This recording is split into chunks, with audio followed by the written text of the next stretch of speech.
Hey, welcome to another episode of Fear is Fuel. When I was training for the Olympics, I was a complete head case. I finished 14th in my first Olympic trials, and I realized I needed some help. I was afraid of everything, especially during a race. So the guy who saved me, helped me get second in the 96 Olympic trials, was Shane Murphy. Shane was the U.S Olympic Training Center Sports Psychologist for about 10 years. In this special Olympic edition, I sat down with Shane near his home in Connecticut, where he's a professor, and found out some things that can help you every day, whether it's in sports or business or just life. Let's go listen to what Shane had to say and get your head screwed on right. Murphy's and Sweeney's have to stick together. That's what I said. It's sad it's over coffee. Exactly. We're with Dr. Shane Murphy, who is a professor of psychology at Western Connecticut State University, and the former head psychologist, sports psychologist for the U.S. Olympic team, who I met first in, I think, 1994 or 1995, something like that. So, Shane, welcome. Thanks for spending some time with us. Well, that's right, because there's something that I and others have been saying for 30 years is, well, you can't have excellent performance unless you have good mental health. The two go hand in hand. You and I were talking before this about that low-level fear, right? And how, you look back now and realize that really interfered with you being optimal in what you were doing. So, of course, you just sort of self-sabotage in many ways. And that happens a lot. So that happens with student athletes who have a lot of competing demands. So they kind of get the right balance of that. So it's very much related to performance. In fact, I taken this stance recently, which is a change for me, that maybe the best way to look at mental health is in terms of performance. Maybe performance is the overarching concept rather than happiness. In other words, you're performing well, you're doing all the things in life that you want to do, with your family, the right connection, your day-to-day job, authentic, as you said. But if we can observe that in a way from an outside perspective, like help, whereas happiness is such an elusive subjective concept. So I've sort of come around a little bit on that. But the two are intertwined. So the mental health side is certainly incredibly important, and people realize that, react to that. So becoming a sports psychologist is saying something to help people, resources, support, recognition. And I think that's where some change is happening in the last 10 years. Created positions and jobs in this area. Maybe happiness isn't the best benchmark in general. Maybe successes or performances. So if you had some objective measures, maybe whether it's an athlete or a vice president of marketing, if they had sort of objective measures, would it be something like time spent with your family, performance on the job, time spent working out and fitness level? I mean, would you break things down into something more measurable or metric based that you could then say, okay, if you're hitting these metrics, then you're in pretty good shape? Well, I would, especially in the sense of goals. I think goals are very important for all of us. To me, whenever I'm with a client, particularly an athlete, but anyone really, it comes down to their motivation. What motivates them?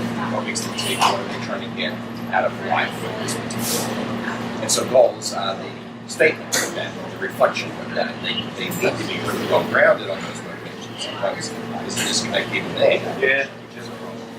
But if you can have good goals and effective goals, I think you can start talking about those things that you're talking about, which is like providing measurable feedback to see, well, how am I going to be doing in 3 months from now? How am I going to be doing in 6 months from now? That's very good also for us in the mental health psychology field, because for too long, it's sort of an old criticism now, it hasn't been that way for the last 20, 30 years, but for too long there was a sense of, well, you're just a good person and you just explore issues, and it's not that sort of sense of almost urgency, like we need to be getting somewhere. Yeah. And I think it's really important for the client to have that sense of like, okay, once we've done the intake and we've assessed what's going on, we really want to move things.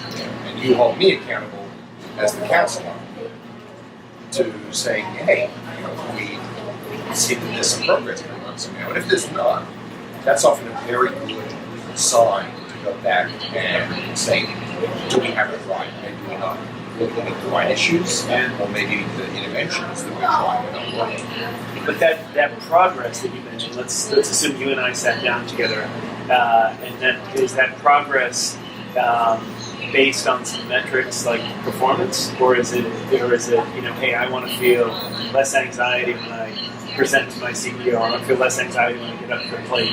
Is it something subjective like that, or is it I want to be batting 350, or I want to close $1 million in deals?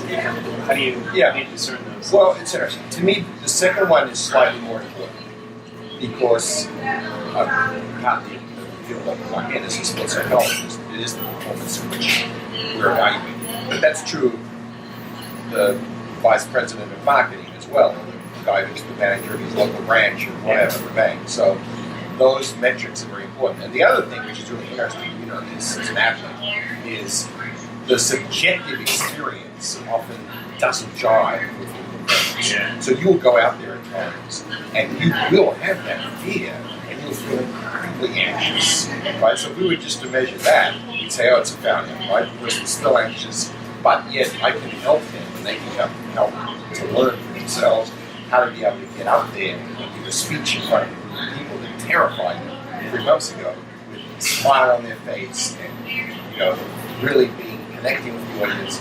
And they get there and they're like, oh my God, this is like the worst experience of my life. And it was like, you were fantastic. You were fantastic, And they start to get that sort of feedback and realize that, like, even though the fear is there, they can still achieve their goals. They can still do things that terrify them. So how do you advise people, especially athletes, to use that fear? And maybe let's talk about two different types of athletes. Let's talk about younger athletes, maybe high school kids who are trying to get into a college program and play Division I hockey or run cross country Division I or something like that. And then let's talk about the level you and I at, the Olympic level, the professional athlete, the elite athlete. What do you advise those two different groups for when it comes to fear and anxiety and that sort of thing? Yeah, well, that's actually a really interesting starting point for getting into it. Because the developmental issues are very important. And there's a different set of issues, I think, for a young adolescent, for an older adolescent, for an adult. You do have to pay attention to those. One of the things I learned, which is took the School of Hard Knocks to me, after I came out of the Olympics, I set up my own practice in Connecticut.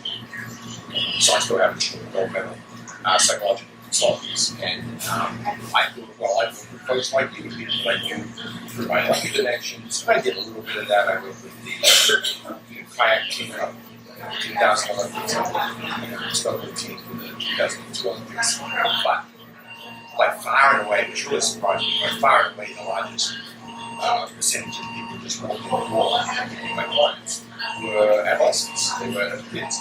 And the biggest driver of what was bringing them to see me were their parents. Yeah. And as I began to work with young athletes, I started to realize that the individual mental stuff is certainly important. It's developing at that stage, but it's the support team around that that's really important. And particularly the parents are so powerful in terms of the messages they send, things that they pay attention to, and sometimes they consciously reinforce the messages that they're sending kids about their self-worth and what's based upon what they value and what they don't. And so working with the families, I realized over time became just as important, as working with the young. When you're working with the young athletes, and a lot of the time with young athletes, it's not, they're as you know, their frontal lobes are still not fully wide. The connections with the people and someone another.